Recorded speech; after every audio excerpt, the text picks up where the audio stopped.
Season 4 of The Bear was recently released, and there were 2 episodes within it that stood out to me more than most. One was episode 7, which felt like the reverse of Fishes from season 2, and the other was this one, episode 4. A placement in the series where we often tend to get some of the more tender episodes, like when we were in Copenhagen with Marcus in season 2. And this was the case with this installment, which was titled Worms. This episode was all about Sydney, and in a show where we're constantly told that every second counts, this 30-minute episode was quite the opposite.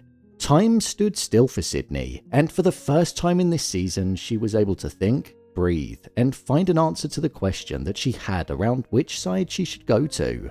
Should she stick with Carmy and the chaos that she was a part of, or is she going to jump the sinking ship and partner with Shapiro, where she'll basically have full creative control over the rest of her career? With some great storytelling techniques, an incredible performance from Ayo Edebiri, and the final scene actually connecting to the decision that she ultimately made further down the line, let's dive into this episode and discuss why it was just incredible. Just to let you know, this video will contain spoilers. The incompatibility of Shapiro and Sydney. Confusion in Sydney's mind was what was at the heart of the episode, and Shapiro and Sydney's first interaction in this installment was what made me realize just how incompatible the both of them were. Shapiro called up Sydney on her day off where she had a hair appointment, and he was basically demanding and pressuring her to go into the space that he'd hired because he wanted to show her the new space. Whilst on the surface level, it didn't seem that bad because he was just enthusiastic. It was the constant hammering away and backing her into a corner and giving her time frames for her hair appointment when she was already busy and had her day planned out. I feel like many of us have been in that kind of situation before where you don't really want to do something and the person you're speaking with just doesn't let it drop. And this summed that up perfectly. Sydney didn't like it, and she almost just appeased Shapiro by going to see him. But for me, the most important thing about this conversation was that it was something that Carmy would never do. He wouldn't pressure Sid into doing something that she didn't really want to do, and if she had plans, then he'd let her crack on with them. This for me was the first sign of incompatibility. The second sign then came when she went to Shapiro's kitchen and the music was playing in the background. Shapiro was playing the song Ante Up at a volume that was way too loud, and the moment that Sydney got in there, she turned the volume down and changed it to the complete opposite style of music, classical music, and she played Beethoven's Fur Release, and he responded by saying, "Oh nice, Mozart." Again, showing a clear divide between the two of them in terms of a musical sense, but also in a tonal sense.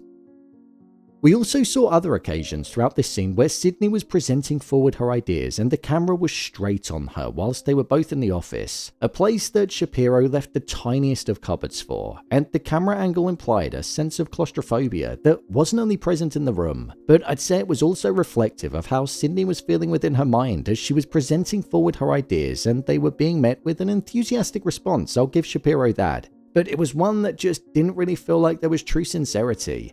This whole scene and the opening part of the episode felt like it was about showing us the difference between not only Sydney and Shapiro, but also the difference between Shapiro and Carmy and their relationship with her.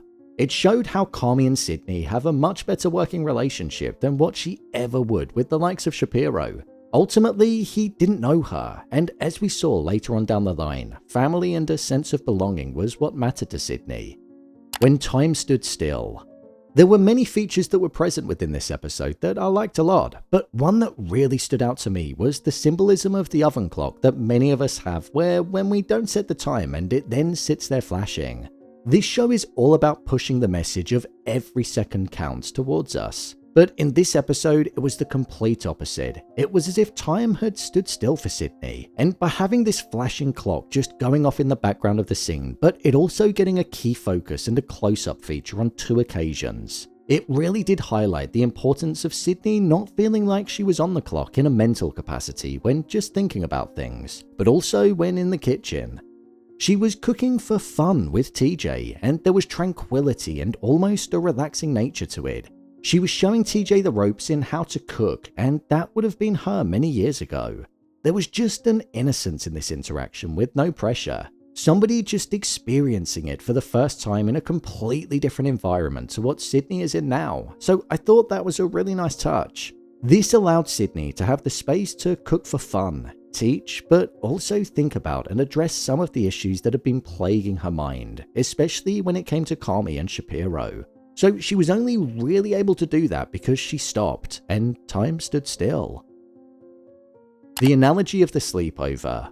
The sleepover discussion was what I'd call the climax of the episode, because this was where we saw Sydney relating her issues to TJ's, in the sense that TJ was going to a different school to all of her friends and she was starting to feel ostracized.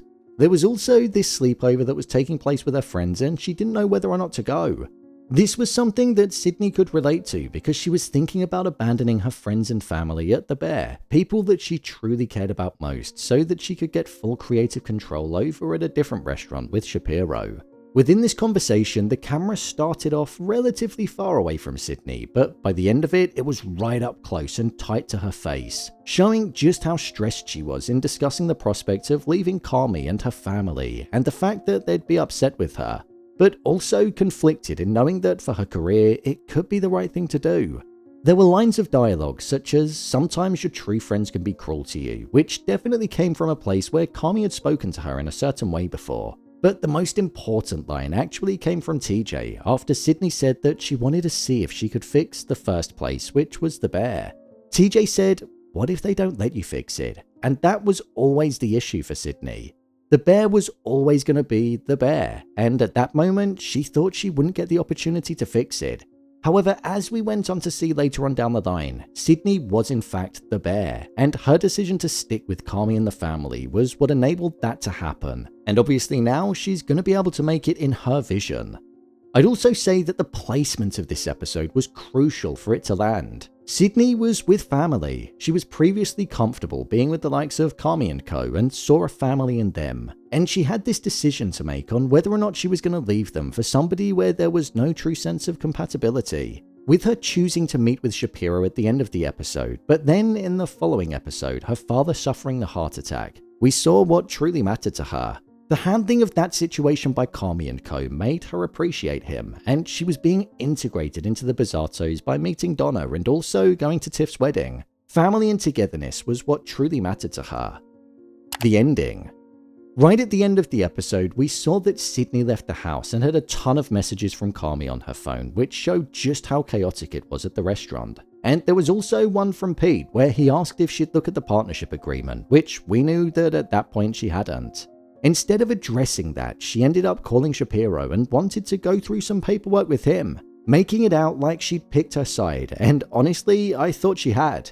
However, as we know, she does eventually go on to reject Shapiro and his offer to have the restaurant after the wedding episode. As she got off the phone to Shapiro, she took a bite out of the candy that she used to eat, but she stopped having it years ago because it hurt her teeth, and after she took a bite, she released an ow. This to me was telling of the fact that the decision that she made wasn't going to work out. It tied all the way back to the beginning with Shapiro and the incompatible nature of them. Even though Sydney loved the idea of eating the candy, within reality it wasn't comfortable and it wasn't right for her because it hurt. And that was exactly the case with her choosing this restaurant. Hence why the Bear was always going to be the right answer.